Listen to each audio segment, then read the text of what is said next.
messieurs, bonjour. Vous êtes dans un bœuf politique historique sur JMTV+. Vous êtes très friand de l'histoire du Cameroun, de l'Afrique, et nous, sur JMTV+, avons fait le choix de vous faire partager des histoires qui concernent le Cameroun, l'Afrique, ou même parfois le monde entier, car dans cette émission, vous entendez parler du Cameroun, de l'Afrique, de l'ONU, de la France, de l'Allemagne, bref, d'une bonne partie du monde entier.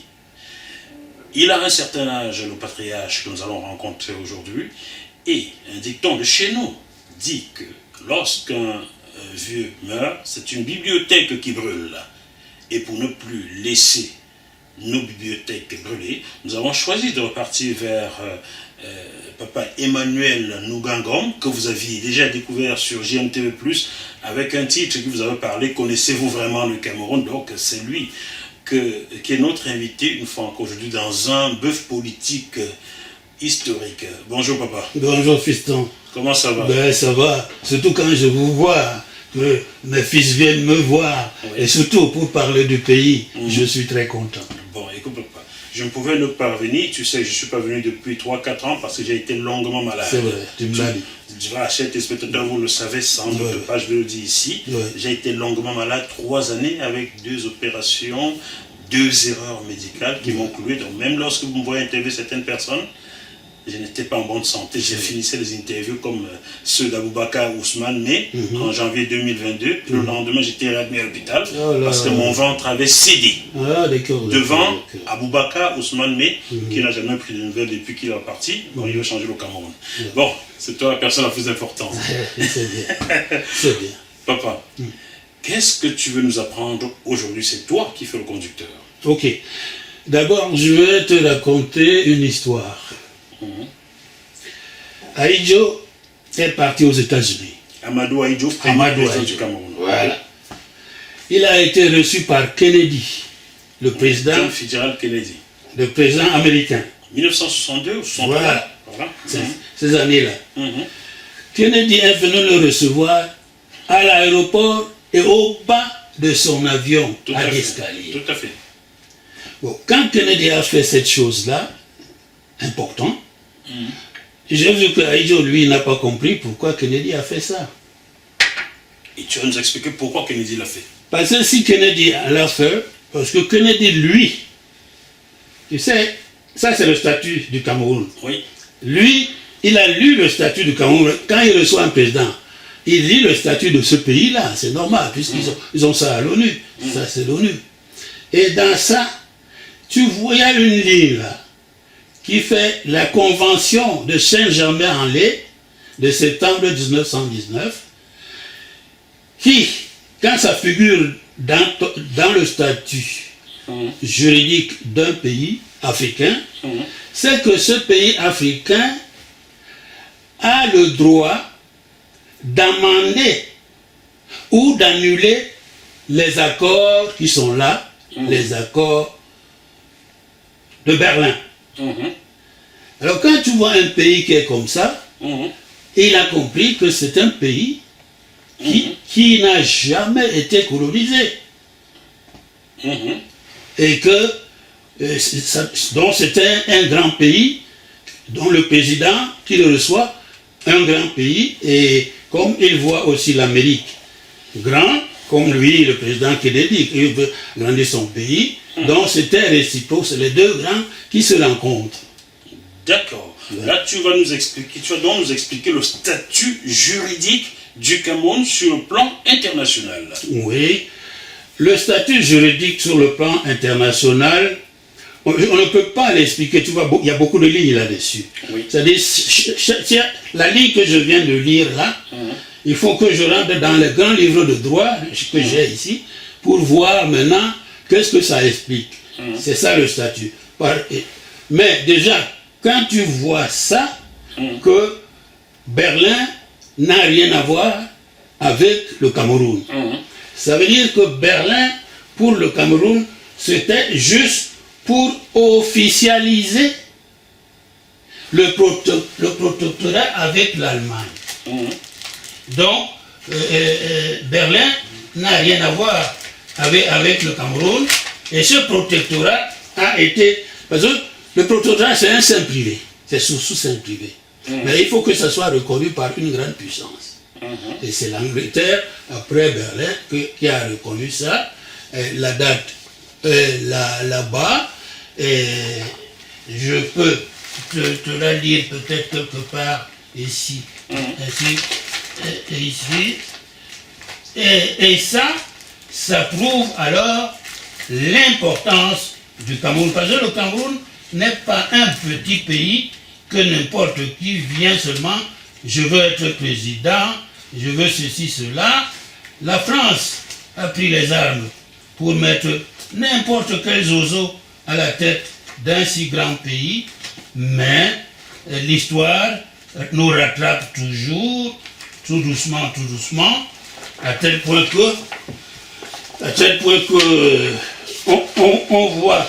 on voit les dégâts aujourd'hui. Donc, il ne fallait pas que cela se passe comme ça. Bon, même les pays même africains,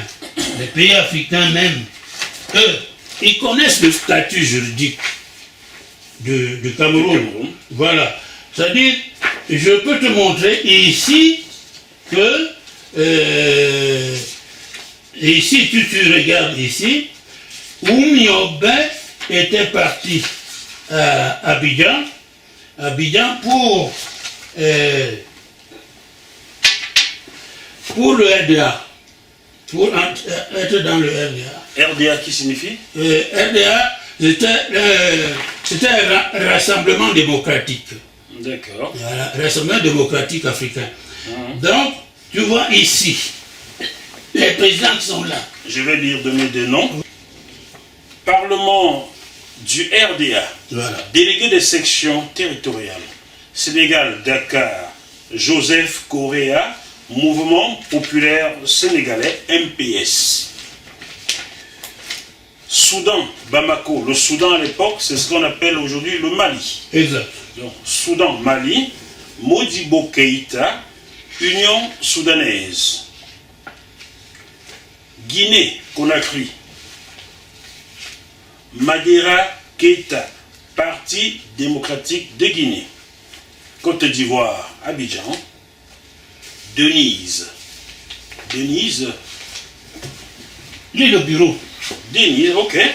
Denise, Parti démocratique de Côte d'Ivoire, le PDCI.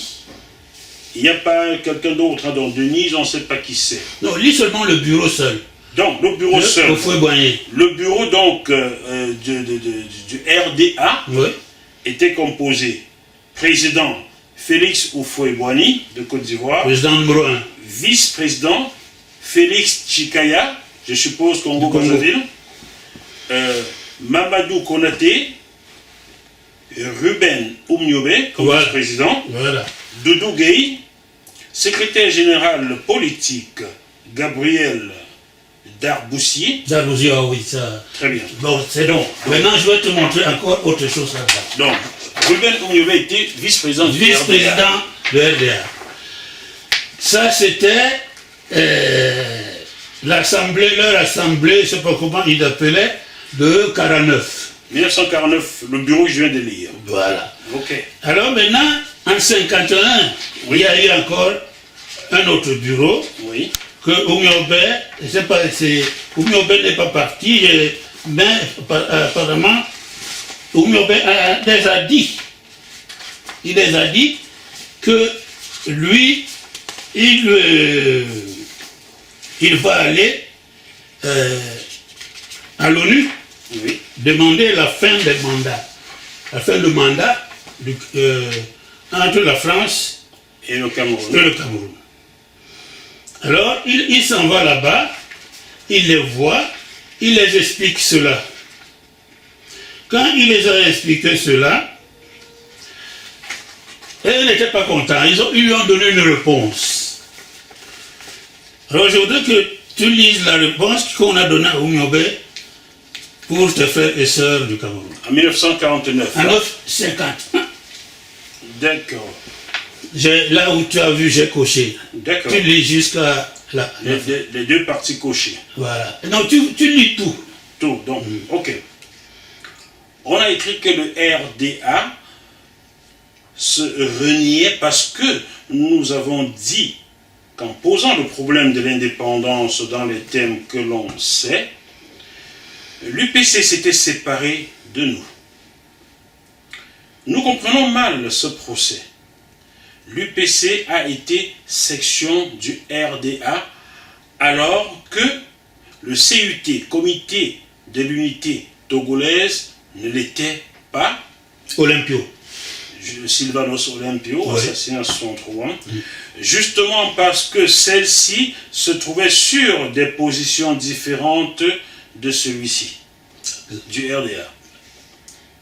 À partir du moment où l'UPC évolue vers les positions du Comité de l'Unité Togolaise, CUT, nous avons le droit de lui signifier, sans nous ériger en censeur, que nous ne sommes plus sur la même longueur d'onde. Nous n'ignorons même rien de la spécialité du statut juridique du Cameroun, mais nous avons le devoir de ne pas oublier les bases doctrinales du RDA. Tu as terminé. Alors tu as compris qu'eux, tous là-bas, tous ces pays de RDA, connaissent le statut juridique. Je dirais que le Togo et le Cameroun n'avaient pas le droit de séjour au sein du RDAK. Non, c'est pas. C'est-à-dire là, c'est l'indépendance. C'est-à-dire, il dit que, comme l'UPC va demander l'indépendance, eux, ils ne veulent pas l'indépendance. Ils veulent être français. Donc, en Afrique de l'Ouest, à l'époque, seul le Togo était sur la même position que le Cameroun. Voilà, le même statut que le Cameroun. Donc, le Togo et le Cameroun avaient le même statut. Donc, maintenant, Oumiobe a dit qu'il s'en va à l'ONU pour demander la fin du mandat. Voilà pourquoi il est parti en 52 le demander. Et bon, 52. En 52. Et tu as entendu la réunion de l'Afrique, de tous les pays de RDA. Mais tu as découvert que eux, le RDA, ils connaissent bien le statut juridique du Cameroun. Donc en Afrique de l'Ouest, on connaît bien le statut juridique du Cameroun. Et c'est ça, je me pose la question. Aux hommes politiques du Cameroun, comment serait-il que tous les pays du monde connaissent le statut juridique du Cameroun, mais vous non? Il y a un problème. Il y a un problème. Et le problème, on le trouve où? Je vais te montrer là où on trouve ce problème. Allons-y. Amadou Ahidjo, le 28 février. 28 février 1959. Ok. Amadou Ahidjo, Premier ministre, prend son président de l'Assemblée. C'était Daniel Kemayo. Daniel Kemayo. Pour aller à l'ONU, soi-disant, voir pour l'indépendance du Cameroun. Quand il arrive à l'ONU, il trouve Mbida. André-Marie Mbida. Premier ministre camerounais avant Amadou Ahidjo. Voilà. Il trouve Moumié. Roland Félix Moumié, assassiné en octobre 60. Avec son groupe de l'UPC, Mbida vient se mélanger avec l'UPC qu'il combattait depuis longtemps. Mbida était terrible.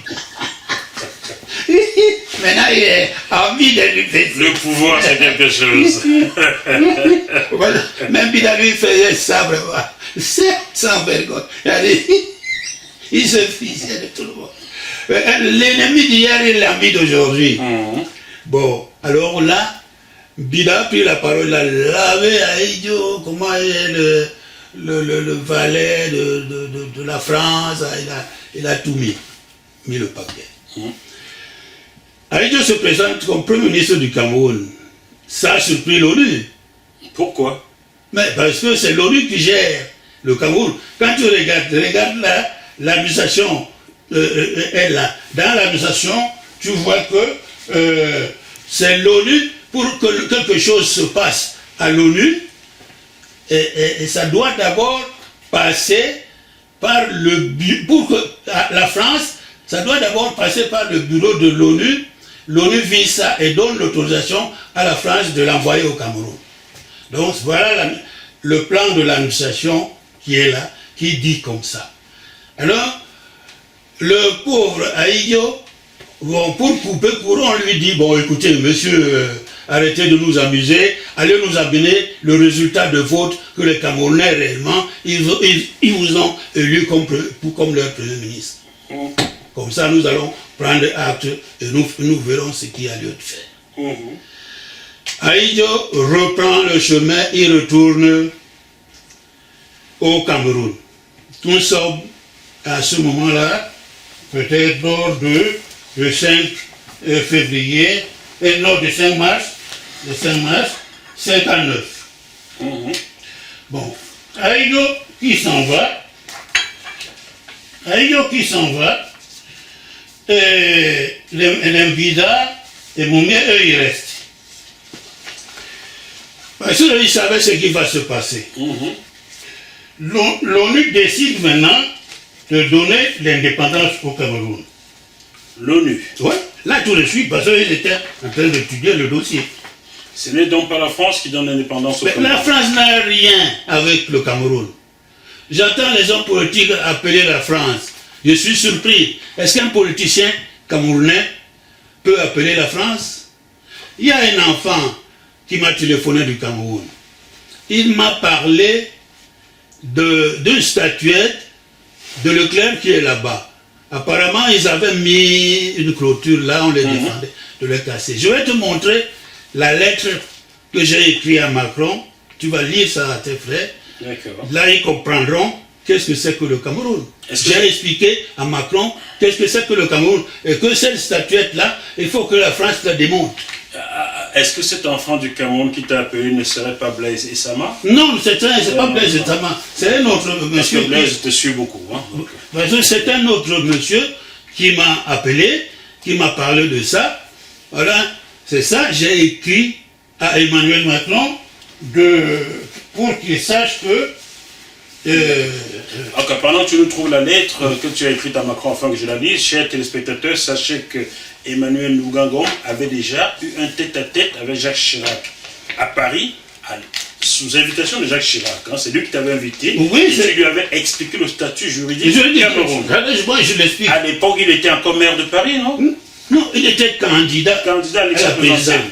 Non, je vais t'expliquer comment ça a commencé. Je ne suis pas allé le voir comme ça. C'est-à-dire, ça c'est un dossier que je vais t'expliquer calmement. D'accord. Voilà. Alors, nous cherchons la lettre écrite à Emmanuel Macron. Ah d'accord, ok. C'est que nous cherchons devant. Ok. Alors donc, je te la donne, je dois la voir ici. Ok, elle est là. Bien. Donc, ce qui fait que... voilà. Emmanuel Macron. 3 pages? Non, ça c'est les papiers que j'ai collés derrière. Les copies qui justifient le statut. D'accord. Donc, cette lettre tient sur une page. Je vais la lire pas à pas, afin que chacun comprenne. Voilà. Afin de CM de comprendre. Tu lis calmement. Très calmement, papa. Donc, je commence. Paris, le 30 novembre 2020. Monsieur Emmanuel Macron, président de la République, Palais de l'Élysée, 55 rue Faubourg Saint-Honoré, 75 008, Paris. La lettre est de Monsieur Nougat Emmanuel. Je vous donnerai pas son adresse. Monsieur le Président de la République française, certains citoyens du Cameroun, Cameroun écrit comme ceci, K-A-M-E-R-U-N, nous informent que votre consul à Douala a fait une extension de la souveraineté de l'État français sur nos terres. En faisant construire une clôture de fer forgé pour protéger une statue de Philippe de Haute-Cloque qui est une fortification de mémoire interdite dans nos mandats. 2 points. De la SDN, donc Société des Nations, l'ancêtre de l'ONU, et de l'ONU, voire copie numéro 1. Donc, cette copie est ici. Voilà. Je vous la mets Je vous l'avais pour que vous en preniez connaissance. Blaise Esama qui souhaite avoir ce document, donc Blaise Esama, tu fais la capture d'écran et tu as tout ceci. La copie numéro 2, que je vous affiche également, vous confirme que le Cameroun n'est pas dans la communauté française. Voilà. La copie numéro 3, que vous regardez également, vous confirme la fin des mandats entre la France et le Cameroun. Cameroun écrit K-A-M-E-R-U-N. Ce consul français utilise les moyens de corruption auprès du gouverneur du littoral. Ces mots sont de Emmanuel Lougangom, pas de moi. Pour faire emprisonner sans inculpation ni jugement. Il attribue de vandalisme, c'est ce qui est écrit. Tous les moyens, tous les citoyens du Cameroun qui osent défendre leur patrimoine en détruisant légitimement cette fortification interdite par le droit international dans notre pays. Ce consul donne pour motif d'occupation de ce lieu. 2 points. L'État français l'utilise pour ses fêtes nationales. Si nous sommes restés calmes malgré ces égarements habituels de la France à l'endroit du Cameroun, c'est du respect de nos amitiés dont la tenue est de rigueur. Nous vous exhortons à rappeler votre consul à faire démonter cette fortification de la honte dans les meilleurs délais. Sa place n'est pas chez nous. Comptant sur votre compréhension, nous vous prions de recevoir nos salutations très respectueuses. Le président de l'UAA. C'est moi. Lougangom Emmanuel. Cette fortification, on va revenir là-dessus un tout petit peu. Est-ce que c'est celle que Blaise Esama essayait de démonter ou pas? Justement, il avait raison, il a raison. Mais tu vois, j'ai essayé de voir les vieux Français dans le milieu politique, tu sais, je suis dans leur milieu. Ils m'ont dit que c'est les Camerounais, c'est-à-dire les Sopo plus c'est les Sawa qui ont mis ça, parce qu'ils voulaient être, ils croyaient que l'éclair, comme il va revenir les mettre à la tête du Cameroun. Ils attendaient l'éclair. Mais manque de peau pour eux, ils ne savent pas qu'ils sont au Cameroun. Parce que le Cameroun, personne ne peut voler le Cameroun. Tu voles le Cameroun, tu t'empoisonnes toi-même. Voilà. Alors, Leclerc a fini la guerre. Il n'a pas eu de problème dans la guerre. La guerre est finie en 45, 46. 47, il est parti en Algérie, à Colombe. Mais il est mort là-bas. Alors les Sawa l'attendent toujours. Il ne viendra pas. Voilà pourquoi j'ai dit à mon petit frère récemment, petit frère, fais le travail, enlève tout ce qui est de la France là-bas. Ce n'est pas la France ne reconnaît pas ça. C'est ce que j'ai essayé de discuter avec les Français. Ils m'ont sorti les dossiers que moi-même j'ai ici. Ils m'ont sorti les dossiers que... Mais à l'époque, la France n'était plus avec le Cameroun, puisque c'est Pétain qui était au pouvoir à ce moment-là. Voilà. Alors Pétain n'a pas travaillé avec le Cameroun. Donc ceux qui ont mis ça, ce n'étaient pas des Français. Ce sont des usurpateurs. Voilà. Donc il faut l'enlever, fiston. Mon petit frère, enlève ça. Enlève ça. C'est comme ça qu'on nous fait honte. La honte, alors, comme je te disais tout à l'heure, que Aïdo a été bien reçu, ne sachant pas pourquoi il est si bien reçu. Donc, il est bien reçu par John Fitzgerald Kennedy, président des États-Unis. Voilà. Et tu dis qu'Aïdo ne savait pas pourquoi il était bien reçu. Voilà, parce que qu'est-ce qui te fait dire ça? Voilà, il a prouvé, puisque quand un pays devient indépendant, attention, quand lui, il était parti pour faire amener la liste, le résultat des votes au Cameroun, à l'ONU, pour prouver qu'il est Premier ministre. Moumié, on lui a donné l'indépendance que tu vois là. Donc, Moumié, lui, il est parti avec l'indépendance. Bon, on l'a tué. Donc, ce qui fait que tu demandes à Idjo, quelle est la date d'indépendance du Cameroun? Idjo ne connaît pas. La date donnée par l'ONU. L'ONU. Et c'est écrit dans tous les grands livres de droit international. Ils sont là. C'est marqué dedans, dans tous les grands livres de droit. Quelle est donc pour toi la date réelle de l'indépendance? C'est le 13 mars 59. 13 mars 59. Voilà. Et aujourd'hui au Cameroun, on parle du 1er janvier 1960. Le 1er janvier 1960. Alors, le 13 mars 59 correspond avec la date de la fin des tutelles, du mandat sous tutelle de la France. C'est bien ça? 13 mars 59. Il faut qu'on s'entende bien. Oui. Le Cameroun n'a pas besoin d'indépendance. Puisque quand tu lis les accords obligent à la France, interdit à la France de s'ingérer dans les affaires du Cameroun. Et que la France ne doit administrer le Cameroun que conformément aux lois et coutumes du Cameroun, sans ingérence dans ça. C'est ce qui est écrit en effet, je l'avais déjà lu. Voilà. Donc ce qui fait que le Cameroun, ce n'est pas l'indépendance, c'est la fin d'un mandat. Parce que le Cameroun ne dépendait pas de la France. Elle était gérée par la Société des Nations. C'est géré par la Société des Nations. Puis l'ONU. L'ONU, puis l'ONU après. Alors, donc, quand on sait, papa, qu'aujourd'hui, l'ONU, on ne va pas se mentir, c'est un groupuscule de pays qui se dit puissant, qui commande.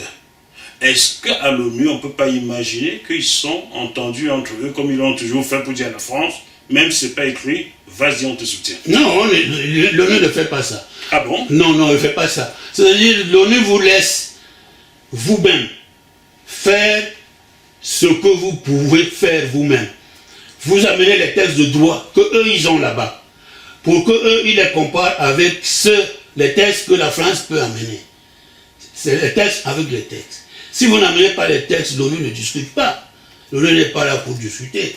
On prend les textes que tu amènes, tu les déposes, et quand ils voient que c'est ces textes qui correspondent à ce que eux ils ont, ils rejettent tout ce qui est à côté. C'est comme ça.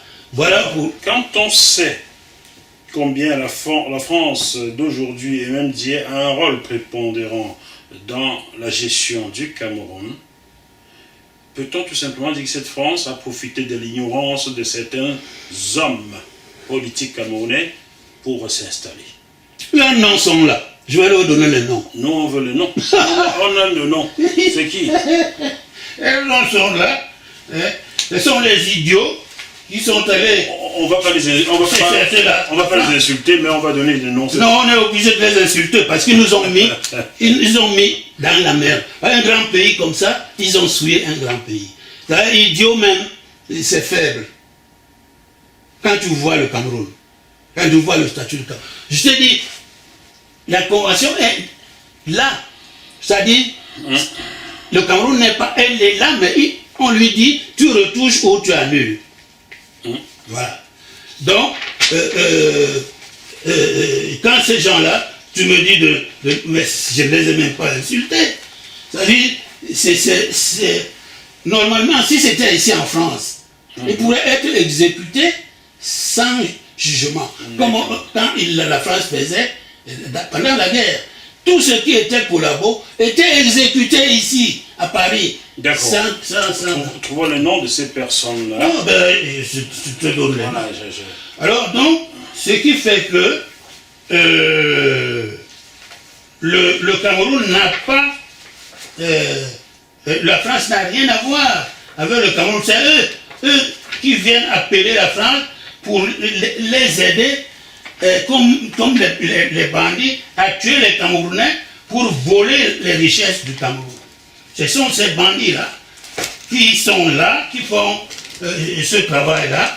Je vais te donner le nom de tous ces... Et maintenant, ils sont dans la merde comme tout le monde. J'entends certains qui veulent crier. Tu vois la séparation ici. Même la séparation, c'est la France qui a mis cette séparation. L'Angleterre n'était pas là. Regarde la séparation de cet endroit-là. La séparation, la France l'a fait en 1919. Et quand la France l'a fait, la Société des Nations a refusé. C'est ça, je te dis, il ne faut pas qu'on vous montre que l'ONU fait des... Non, l'ONU ne fait pas des complots. L'ONU respecte les faits. J'attends de voir les noms de ceux-là. Je suis en train de te sortir. Je suis en train de te sortir. Alors, je vois des noms ici, là, répertoriés par tribu du Cameroun. Bessa Lavalais, Bida Etienne, Okala Charles. Ah ouais. Ce sont eux. Ah oui, c'est eux. Peut-être que vous cherchez. Voilà. Ah ben voilà, donc vous dites que ce sont, je vais lire leur nom. Les gens qui sont partis noyer le Cameroun, ils sont là. Il y a 6 Bétis et 5 Bamileke, 2 Douala, 1 Bassa et 1 Peul. Leurs noms sont là. D'accord, je vais les lire donc. Bessa, là, tu as le nom, hein? Donc, toi tu vas lire. Bon, ben je lis alors. Bon, Bessa Lavalais, il est parti à la loi cadre pour être voté, et il a voté pour que le Cameroun devienne, que les lois du Cameroun ne seront que des lois de proposition. Seules les lois françaises seront les lois de décision au Cameroun. C'est voilà pourquoi ils sont allés, c'est la loi cadre. Et Bessa Lavalais a voté. Bessa Lavalais a voté. Continuons les noms. Il s'est présenté comme candidat, il a eu 2233 voix. Bida Etienne a eu 2039 voix. Okala Charles a eu 17 724 voix. Akono Akama Ibrahim a eu 657 voix. Bida André-Marie a eu 66 386 voix. Assale a eu 45 000. Assale Charles. Charles. Il a eu 45 984 voix. À quoi correspondent ces votes-là? Parce qu'on ne comprend pas, moi je ne comprends pas très bien. Mais c'est pour voter le Premier ministre. Pour voter le Premier ministre qui allait valider la loi cadre ou pas? Parce qu'il faut le rapport entre la loi cadre et le Premier ministre. Bon, attends, je finis déjà ici de lire et je vais expliquer dans le texte ici. Bon, maintenant, chez les Bamileke, ils sont 5. Tawamba Gobert, 3074. Tchumbangwanke Isaac, 20 979 voix. Kemayou Daniel, 15 103 voix. Djoumessi Mathias, 13 536 voix. Montepaul, 2043 voix. Maintenant, les deux Douala Mangabel, 41 361 voix. Bébé et Idi Marcel, 7056 voix. Le Bassa Mandem Enoch, il a eu 684 voix. Bon, maintenant le Peul, qui est Amadou Aïyo, Babatoura Aïyo, a eu 47 700. Il en sort que c'est André-Marie Bida qui a remporté le suffrage. André-Marie Bida qui a remporté. D'accord. Bon, maintenant, voilà ce qui se passe. Je peux reprendre cette feuille, il faut que je revoie ce qui... Voilà. Que je le dise bien. André-Marie... Maintenant, quand tu... sont 6 000 voix. Voilà. Quand tu vois alors, quand je dis que le vote n'a rien à voir au Cameroun.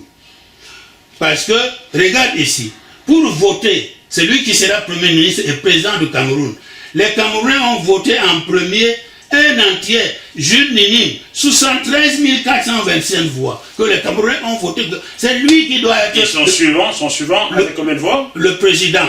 Le suivant a eu, c'est André-Marie Bida, le suivant, qui a eu 66 386 voix. Donc l'Antillais avait 9 000 voix de plus qu'André-Marie Bida. Voilà. Et ils votaient là leur Premier ministre, les Camerounais. Non, ils votaient là leur Premier ministre. Et ils ont mis en tête un entier. Un entier. Voilà. Savait-il qu'il est entier seulement? Parce que... mais pourquoi tu votes sans savoir qui tu votes? Tu sais comment ça marche? Non. Faut pas. Même en France, parce que les gens du Nord là, les gens du Nord ne doivent pas voter. Ils connaissent rien. Je te dis. Et attention, au Nord, il y a eu 3 candidats au Nord. 3 candidats. Qui étaient Jules Ninim qu'ils ont mis en tête. Le deuxième qu'ils veulent qu'il soit président du Cameroun, un Français blanc. Il s'appelait comment? Il s'appelle Martin Paul François Maurice, 55 252 voix. Mais il est arrivé en deuxième position alors, le Martin. Oui, il est arrivé en deuxième position au Nord.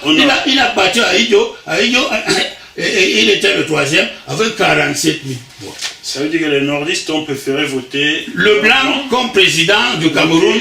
Amadou Ahidjo. Voilà, voilà. Alors tu vois. Est-ce qu'ils connaissent cette histoire-là? Non. Et de toute façon, s'ils ne connaissent pas, ils ne doivent pas faire de la politique. Parce qu'il faut connaître le pays. Parce qu'en politique, en droit et en politique, le premier texte politique dit que le premier substrat politique d'un pays, c'est son histoire. C'est par son histoire qu'on écrit son droit, c'est-à-dire la constitution, ainsi de suite. Ça doit suivre. Voilà pourquoi, par son histoire, on a sorti le Cameroun de ça. C'est pas l'histoire du Cameroun. Puisque le Cameroun a battu les Portugais à la côte, les Portugais ont fui, sont partis au Nigeria. Ils voulaient prendre le Cameroun comme colonie portugaise. Si ce n'était pas ça, on parlerait que portugais aujourd'hui. Ce sont des Camerounais. On parle français, je ne sais pas si on a gagné au change. Hein? Non, bon. Mais est-il dit que ça nous a donné un statut, à tel point que tous les Blancs avaient peur de rentrer dans le territoire camerounais. Je te signale qu'il n'y a pas eu d'esclavage au Cameroun. Je vous entends parler de Bimbia. Bimbia alors, c'est quoi? Mais Bimbia, c'est un Nigérian. Bimbia n'est pas camerounais. C'est les Anglais qui ont donné ça aux Allemands quand ils avaient... bon. Bimbia, ici, est devenu camerounais que le 27 juillet 1886, sur le territoire camerounais. L'esclavage avait déjà fini. L'esclavage se faisait là-bas. Alors, je vois des gens comme le grand chanteur Quincy Jones, tu connais? Oui. Bon, Quincy Jones dit que son ADN est retrouvé au Cameroun. Oui, puisque... S'il n'y a pas eu d'esclavage au Cameroun, comment est-ce que Quincy Jones pourrait prétendre être originaire? Mais c'est ce que je te dis, que quand Quincy Jones vient au Cameroun, il faut que les Camerounais lui disent que le Cameroun, il n'y a pas eu d'esclavage au Cameroun. C'est l'Angleterre qui nous a donné l'île là, à cette date, le 27 juillet 1886. L'esclavage était déjà fini, depuis. Et ils nous ont donné l'île. Voilà. Donc, je peux te citer les noms. La capitale de Bimbia s'appelait Fernando Po. Fernando Po, qui s'appelle Calabar aujourd'hui, au Nigeria. Voilà. C'était la capitale, c'est marqué. La capitale de Bimbia, Fernando Po. Le gouverneur de Bimbia était Beecroft John. 1855, quand la guerre a commencé, il y avait un consul, Les Lasser. Et en 1880, il y avait les Nichols, qui étaient aussi des consuls. Mais tous restaient au Nigeria. Bien, je comprends, je peux essayer de comprendre, et nous n'avons pas la science infuse, hein, ni papa ni moi, donc vous... Non, c'est ça. Vous avez sans doute... C'est ça. Il n'y a pas question de venir discuter là-dessus. Alors, les textes sont là. Je veux revenir sur la loi cadre. Nous étions partis de la loi cadre. Voilà, maintenant... Alors, tu me disais que ces personnes que tu as citées, Valère Bessara, Bida et consorts, sont allés voter la loi cadre. Ils sont allés voter alors... Comment ont-ils voté alors qu'ils n'étaient pas élus? Le seul élu là-dedans, au vu du suffrage exprimé, c'est André-Marie Bida qui a eu 66 366 voix, donc il était élu Premier ministre loin devant tout le monde. Oui, mais il les a battus, c'est ça. Oui, mais qui a donc voté la loi cadre? Tu me dis tous. Est-ce le Premier ministre qui votait, qui a accepté cette loi cadre, ou tous ceux qui s'étaient présentés au suffrage votaient la loi cadre? C'est ce que je veux comprendre. Mais le vote, c'est le vote de la loi cadre. Ils sont partis. Ce vote s'appelle la loi cadre. Ce vote que tu viens avec un nom, tu vas me donner là. Oui, ça s'appelle la loi cadre. La loi cadre. Oui. Bon, maintenant, voilà pourquoi. Je n'ai toujours pas compris. Tu vas comprendre. Était-on en train de choisir un Premier ministre pour le Cameroun ici, ou était-on en train de voter pour la loi cadre? Mais c'est la loi cadre qui a organisé le vote.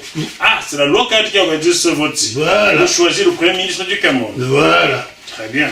Alors, ils n'ont donc pas tous voté pour la loi cadre. Ils étaient sans doute d'accord avec, sinon ils n'auraient pas été candidats. C'est ce que tu veux par là dire?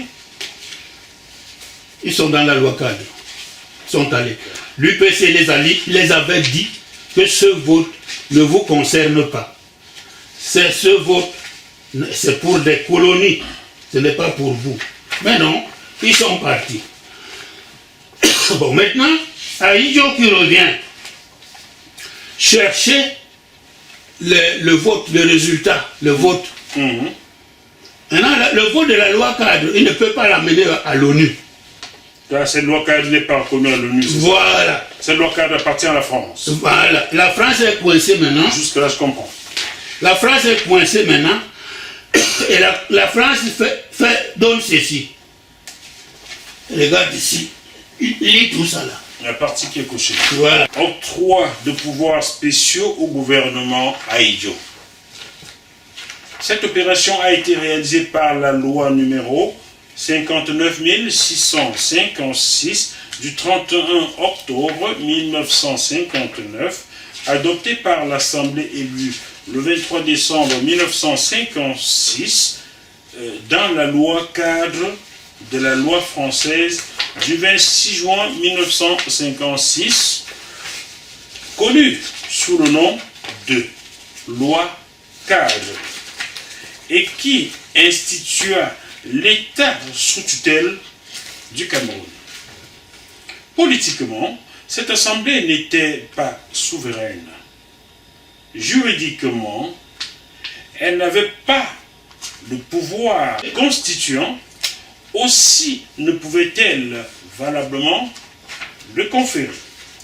C'est néanmoins ce qu'elle a fait le 31 octobre 1959 en déclarant que le gouvernement du Cameroun investi le 18 février 1958 est habilité à établir un projet de constitution, Voilà.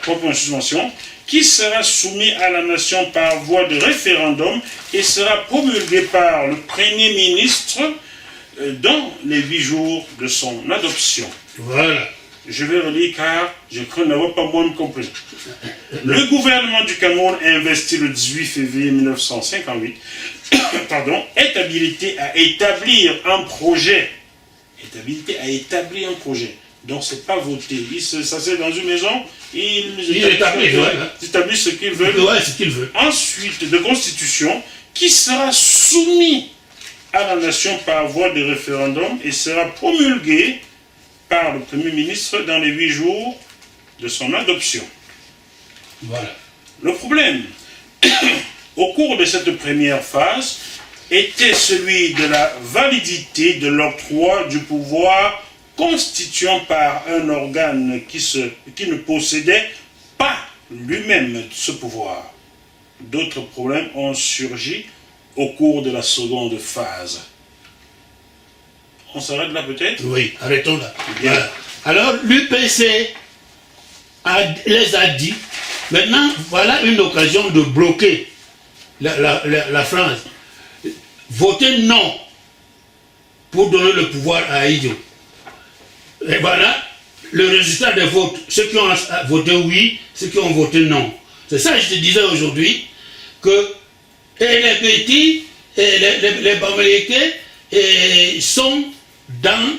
Ils ont voté oui pour donner le pouvoir à Ahidjo. Et ils étaient dans la loi cadre. Donc, la situation que nous avons aujourd'hui, les Bamileke sont responsables de la situation du Cameroun d'aujourd'hui. Pourquoi seuls les Bamileke?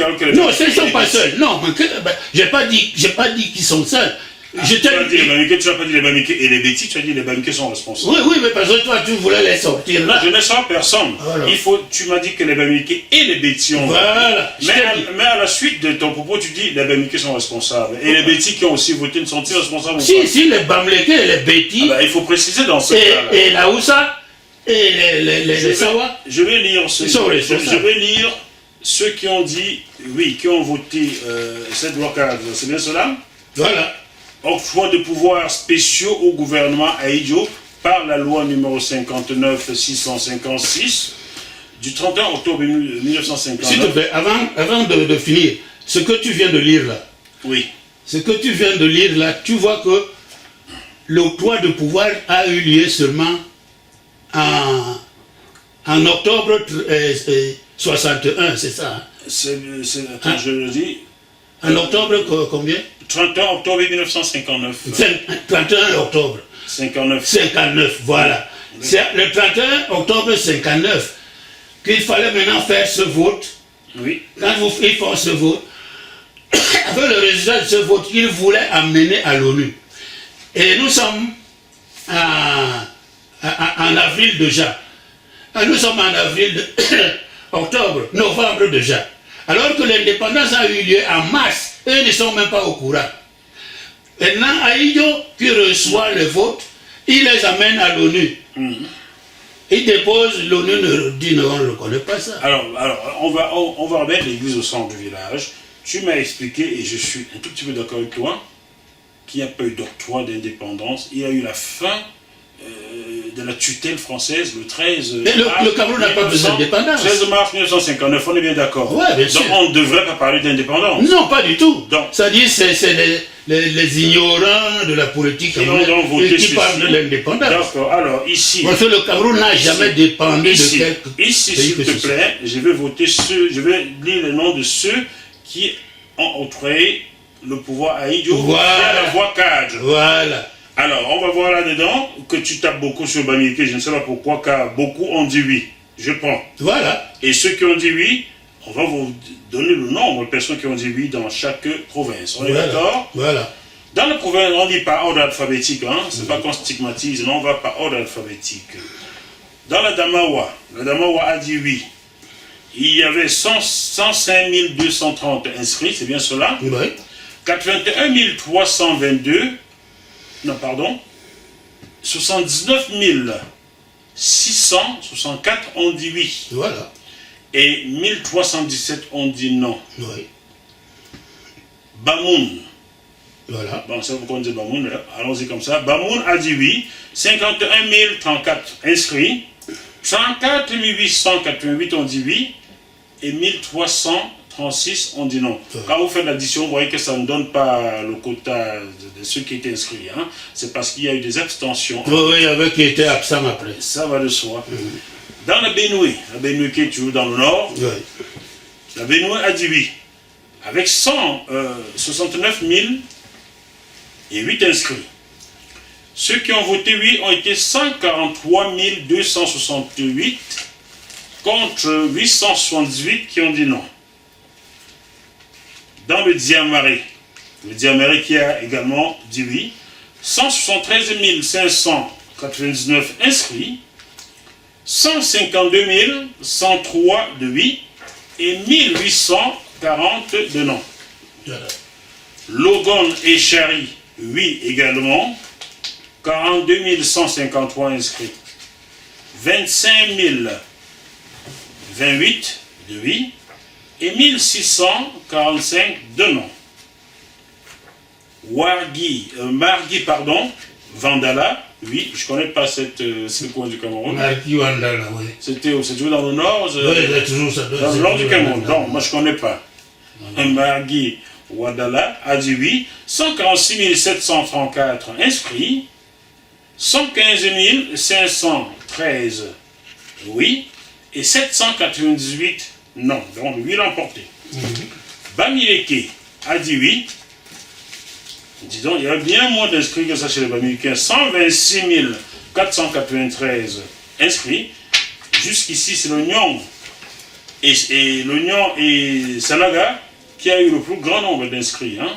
293 621 inscrits dans l'Union et Sanaga. Emmanuel Nouganga, vous comprenez bien? Tu comprends bien, pardon. L'Union et Sanaga. L'Union et Sanaga a le plus grand nombre d'inscrits. Hein? Et tu te rends compte qu'il y a 2 fois plus d'inscrits dans l'Union et Sanaga que chez les Bamileke. Bien sûr.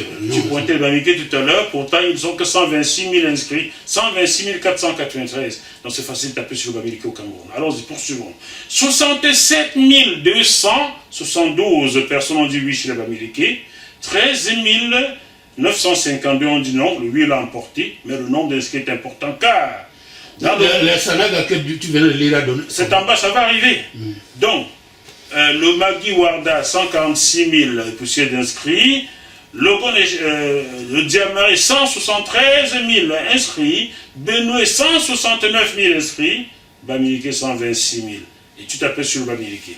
Non, je ne tape, je t'ai dit. Je t'ai dit seulement qu'il ne faut pas se plaindre des Bamileke, ils sont là-dedans. Mais tu es à la fin, ton propos est là et tout le monde l'a entendu. Bon, c'est la responsabilité des Bamileke. Non, mais parce que c'est toi qui laisses. Ils ne sont même pas le plus grand nombre d'inscrits. Non, c'est pas question de plus grand nombre. On va poursuivre. C'est question de ceux qui sont partis à la loi cadre. Car aujourd'hui, je te dis tous qui étaient à la loi cadre. C'est eux qui nous ont mis dans cette situation. Je vais poursuivre, mais il ne fallait pas spécifiquement taper sur le Bamileke, car c'est intellectuellement pas très à sa place, car Adamawa, Benoué, Diamare, Logo, Lechari, Mardi, Warda, Mayo Danaï, 74 523 inscrits, 46 000. Donc vous totalisez rien que ce qui vient du nord du Cameroun. Ils sont 4-5 fois plus de 8 que les Bamileke, mais on a vu que le Bamileke. Mais c'est pas question de plus. Bumba Ngoko, c'est aussi dans le nord, ça non? Je crois bien. Ça doit. Bon, Bumba Ngoko, 14 403 inscrits, 8 183 oui, contre 4 861 de non. Oignon, 51 348 inscrits, 15 290 on dit oui, 23 805 on dit non. Donc, le oignon a dit non. On est d'accord? En majorité. L'homme et Kadei, ça va être le nord, ça encore. A dit oui, 47 302 inscrits, 21 004 oui, contre 9 051 qui ont dit non. Donc, l'homme et Kadei a dit oui également. Le CAM, 19 448 inscrits, 69 ont dit oui, 9 000 poussés ont dit non. Dans le CAM, ça a été non à une majorité écrasante. Le CAM, c'est là où il y a Yabassi. Hein? Ouais. Donc voilà, ça. Bravo les Yabassiens. Sanaga maritime, cher à Cabral Libye, ça a donné quoi? 55 867 inscrits, 2793 ont dit oui, 34 259 ont dit non. Dis donc. Nyon et Kelly. 36 765 inscrits. J'ai lu le tout, cher téléspectateur. Il y a encore 5 lignes là-bas. Il y a eu 715 oui et 26 891 de non. Donc le Nyon et Kelly a dit non au plan pouvoir à Idio qui avait été installé par la loi cadre selon Emmanuel Nougat. Je poursuis. Nyon et Sanaga, 293 621 inscrits, 7 413 de oui, 200 409 non. Décidément, ils sont vraiment de bons rebelles, ces Bassa. Hein? Nyon et Kélé, Nyon et Sanaga, tous des Bassa, on dit non, papa Emmanuel Nougangom. Ça te va jusque-là? Non, mais je m'en fous de tout ce truc-là. Du fait qu'ils sont même partis. Wow. Du fait même qu'ils sont partis à la loi cadre. Le thème a dit oui. Il y avait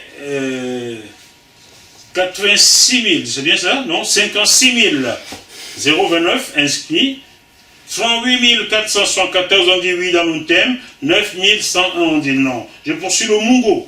Le Mungo, 86 732 inscrits. 106 ont dit oui, 55 051 ont dit non. Dans le Mungo, a dit naï. Kribi, 30 007 inscrits, 3 701 ont dit oui, 19 008 ont dit non. Donc Kribi a dit non au plan pouvoir Idio et sa loi cadre. Le Mbam, 64 990 inscrits, 19 913 ont dit oui, 30 417 personnes ont dit non dans le Mbam. Donc le Mbam a voté non pour le plan de pouvoir à Amadou Idio et sa loi cadre. Le Ndja est là-bas, chez les Boulous. 48 032 inscrits, 9 485 personnes ont dit non à cette loi cadre à Amadou Idio. On dit oui, pardon, 9 485 personnes ont dit oui, et 23 467 ont dit non. Donc les Boulous ont dit non à la loi cadre française qui est installée à Idio. Oui, bien sûr. Vous avez bien compris? Donc ceux qui fustigent parfois les boulots en disant « Ah, les boulots, ils ont fait ça », sachez que tous les boulots n'ont pas été des collabos. Et même ceux d'aujourd'hui ne sont pas tous pro-Biya, je peux le dire, j'en connais. Voilà. Le Vouri maintenant, chez les Sawa, et on aime le poisson. Non, le Vouri, c'est pas les Sawa. Le Vouri, c'est Bassa, c'est pas Sawa. Très bien, originellement.